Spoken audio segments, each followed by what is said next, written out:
নমস্কার, আমি অভিষেক নাগ। আজকে আমি আছি ঝাড়গ্রামের গোপীবল্লভপুরে একটা ফার্ম, প্রাণ গোট ফার্মে। হঠাৎ করে একদম আনকমন একটা ভিডিও, ফার্মের ভিডিও। আমি ন্যাচারালি তো ফার্মের ভিডিওতে খুব একটা থাকি না। অ্যাট ফার্স্ট বলে রাখি এই ভিডিওটারে কেন। এই প্রাণ গোট ফার্মটা আমার গাইডেন্সে চলছে এবং সাকসেসফুলি রান করছে। এবার এর একটা পরিচয় দিয়ে রাখি। এই প্রাণ গোট ফার্মে আমরা রেয়ার করছি বা পালন করছি পিওর বেঙ্গল ভ্যারাইটি। এখানে 150 মাদার গোটের উপর আমরা কাজ করছি এবং এখানে ঝাড়গ্রাম ডিস্ট্রিক্টের যে পিওর বেঙ্গল, এই জঙ্গল মহলের যে বেঙ্গল, সেই বেঙ্গলগুলো নিয়ে আমরা কাজ করছি। বাইরে থেকে আমরা এখানে নিয়ে আসিনি। এখানে আপনারা দেখতে পাচ্ছেন যে লাল মাটি, ল্যাটেরাইট, ফলে এখানকার যে ছাগলগুলো হবে সেই ছাগলগুলো প্রচুর হাই মিনারেলস। এখানকার ঘাসের মধ্যে হাই মিনারেলস থাকবে এবং সেটাকে রেজিস্ট করে বড় হয়ে ওঠা নির্দিষ্ট একটা পিওর বেঙ্গল ভ্যারাইটি। এখন আমাদের কাছে অনেকটা আনকমন হয়ে গেছে। আমার পেছনে চড়তে দেখা যাচ্ছে এই ফার্মের ছাগলগুলো। এদের একটা ছোট গেজিং ল্যান্ড আছে, আপনারা দেখতে পাচ্ছেন। সেখানে ছাগলগুলোকে একটু বিকেলবেলা ছেড়ে দেওয়া হয়, খাওয়ার উদ্দেশ্যে নয়। যেখানে যা ঘাস আছে তাতে এদের পেট ভরার মতো নয়, কিন্তু তাদের একটা হেলদি অ্যাটমসফিয়ার দেওয়ার জন্য, যাতে তাদের মাইন্ড সেটটা ঠিকঠাক থাকে। মানে শুধুই তো আমরা জীবজন্তু, ছাগল মানে কেটে মাংস পাবো, বাচ্চা পাবো, সেই দিকে খেয়াল করি।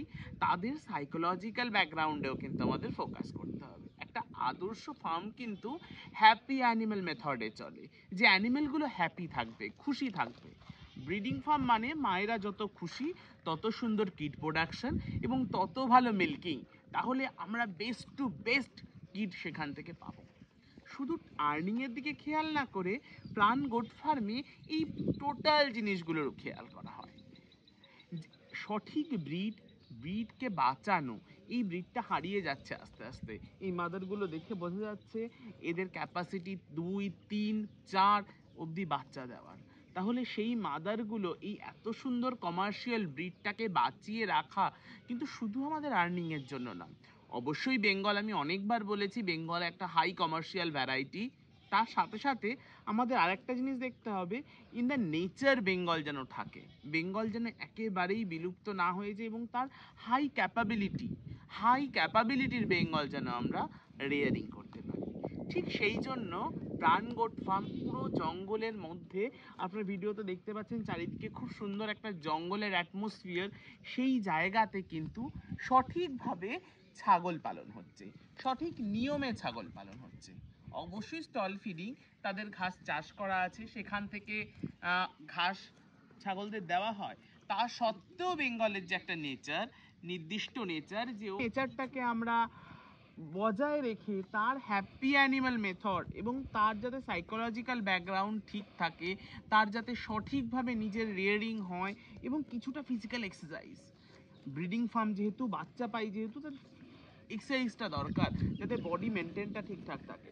সেই জন্য কিছুটা এক্সারসাইজের জন্য, কিছুটা তার সাইকোলজিক্যাল ব্যাকগ্রাউন্ডের জন্য আমরা এখানে ছেড়ে দিয়েছি ছাগলগুলোকে। এবং এই যে ন্যাচারাল গ্রাস যেটা এইখানের এই মাটিতে তৈরি হচ্ছে, সেটার জন্য তার ইনহ্যান্স হয় তার মিট কোয়ালিটি, মাংসের কোয়ালিটি। যত হাই মিনারেলস আমরা সবাই জানি, সেটা আমরা পেলে আমাদের বডিতে কি হয়, ফ্যাট রেজিস্ট্যান্ট হয়, মানে ফ্যাটকে কাট করে। তাহলে এই অ্যানিমেলগুলোর বডিতেও সেই রেজিস্ট্যান্স পাওয়ার তৈরি হবে। অতিরিক্ত চর্বি নয়, সঠিক মিট, এবং অনেক পুরোনো দিনের মতো আমরা সেই মাংসের অ্যারোমাটা, গন্ধটা, সেটা আমরা স্ট্রংলি পাবো। ফলে যদি সঠিকভাবে বেঙ্গল রিয়ারিং করা হয়, তাহলে কিন্তু এই মিটটা আমরা পেতে পারি, যে মিটটা থেকে আমাদের হাই ব্লাড সুগার আসবে না, হাই কোলেস্ট্রল আসবে না। ঠিক সেইভাবে কিন্তু যদি সঠিক আমরা রেয়ারিং করতে পারি, যেটা আমি জাস্ট একটা উদাহরণ দেখাচ্ছি, যেভাবে প্রাণ গোট ফার্মে করা হচ্ছে রেয়ারিংটা, ঠিক এরকমভাবে যদি আমরা কাজ করতে পারি, তাহলে আমি খুব কোয়ালিটি মিট পেতে পারি, খুব কোয়ালিটি অ্যানিমেল পেতে পারি। মেলদের তো আমরা মিট পারপাস নিয়ে যাবই, আর ফিমেল থেকে পেতে পারি হাই জেনেটিক কোয়ালিটি, মানে যেখানে পিওর বেঙ্গলের যে অথেন্টিক কোয়ালিটি, খুব লো দানা খাওয়ারে ও বড় হতে পারে, ওর বাচ্চা দেওয়ার ক্ষমতা যতটা বেশি, বছরে 2বার বাচ্চা দিতে পারে। ভালো মাদারের ক্ষেত্রেই যে দেখা যাচ্ছে, ভালো মাদারের ক্ষেত্রে তারা 3টে 4টে অবধি বাচ্চা একবারে প্রসব করতে পারে। সেই কোয়ালিটিটা আমরা নিয়ে রাখতে পারবো। এই জন্য আমাদের এই ব্রিডটাকে কনজার্ভ করা উচিত।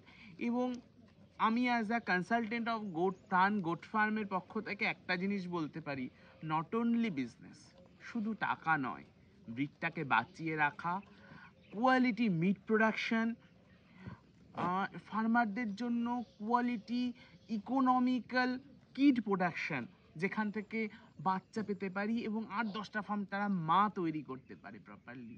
এই সমস্ত কিছুর দায়িত্ব নিয়ে আমি অ্যাজ আ কনসালটেন্ট প্রাণ গোট ফার্মের পক্ষ থেকে আমি বলছি যে এইভাবেই ফার্মটাকে রেয়ারিং করা উচিত, এভাবেই আমাদের অ্যানিমেলগুলোকে বাঁচিয়ে রাখা উচিত। এবং তার সাথে সাথে এই জেনেটিক্স, ফিড, জায়গা, এগুলোকে একটু খেয়াল রাখা উচিত। নমস্কার।